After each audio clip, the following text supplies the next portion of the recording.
Thank you.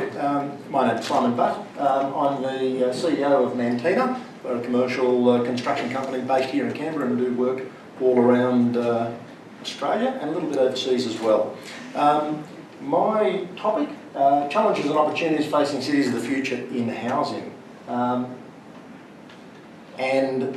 really want to touch on some of the questions we need to ask, the challenges, the opportunities, what's being done in Canberra and to address these at the here and now, and a little bit about the evolution of innovation. So, talking about the broad issues, Elizabeth mentioned some of the things about livability, and obviously that has a significant impact on what we're doing in housing. And Will mentioned about climate change. I mean, that's fundamental to what we need to be dealing with. Putting it in context, everything you see and everything you touch in a city has been engineered, designed and built, apart from the odd tree or a bit of grass. And the answers to the problems lie within our capabilities to solve them. And really, my purpose is to actually try to identify some of those challenges as opposed to give the answers. But it is a wicked problem. What we've heard today identifies that it's a wicked problem being is one that is difficult, impossible to solve because of incomplete, contradictory and changing requirements that are often difficult to recognise. For those of you involved in the construction industry, it sounds something directly out of the ACT government's planning handbook. The future. Houses, cities, are they going to be smaller? Are they going to be bigger? Sustainable, obviously a key issue. Resources, community, infrastructure, planned or unplanned. Question that we must ask is, what does a house do? What is a house in the future? Well, it's another question in development. What does a city look like? Will they end up covering the continent? Will a house be part of that?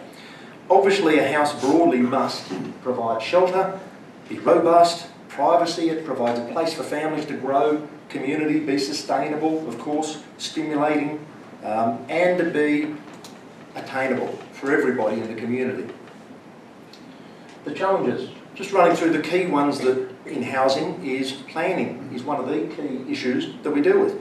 Where do the services to a house go to? Where do they come from? Reducing transport infrastructure costs, disposal of waste, prevention of disease. How do we manage these issues? Achieving sustainability in the built environment is obviously one of the largest challenges that we face in the construction industry. Keeping up with the technology changes, keeping up with how we actually build things, materials selection, innovative software. The financial and social impacts. I mean, how do we enable funding of housing?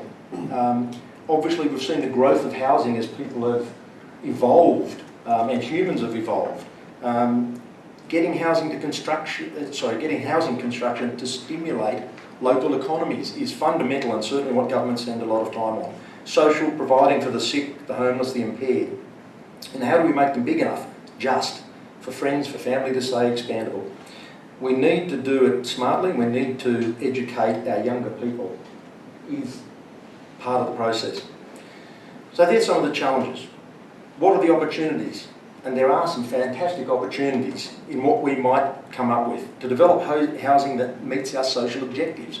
Getting our people to develop housing that fits in with changing communities. So over time, not just meeting trends, but actually, as you've seen, some of the issues that we'll be dealing with. To change our communal biases so we can take up innovation, not be stuck in the past. To reframe potentially our social views on what is a community, how it provides housing. We saw some of the issues in terms of green space and how it works with our cities and actually what people need to form that community. Reuse and adaptation of existing housing in apartments. Addressing the challenges, obviously education is key and a fundamental. But one of the things we wanted to highlight, that companies need to have innovation policies and strategies. Innovation strategies, builders do. It's a fairly new area for the construction industry to face and a challenge. But it's about getting young and old minds together. I mean, how we might be able to manage the new areas of innovations. In Canberra, it was been noted by previous speakers that the OECD rated us the most livable city in the world. Housing and access to affordable housing was one of those areas. And Canberra's planning laws, obviously being a planned city, allowed for that to occur, and we are fortunate in that aspect.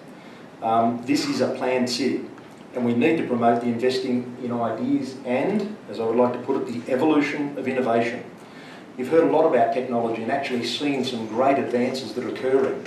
The Internet of Things is providing us some fantastic opportunities. Building information management, mobile technology, 3D printing of houses, it's now happening overseas. The building technologies, the materials, recycled product, low embodied energy, durable and responding to the environment. It's just been noted in the paper today that a national firm has now just built and completed a house that has 0 bills for electricity and gas. That's available right now, and they're working on that process. Thank you.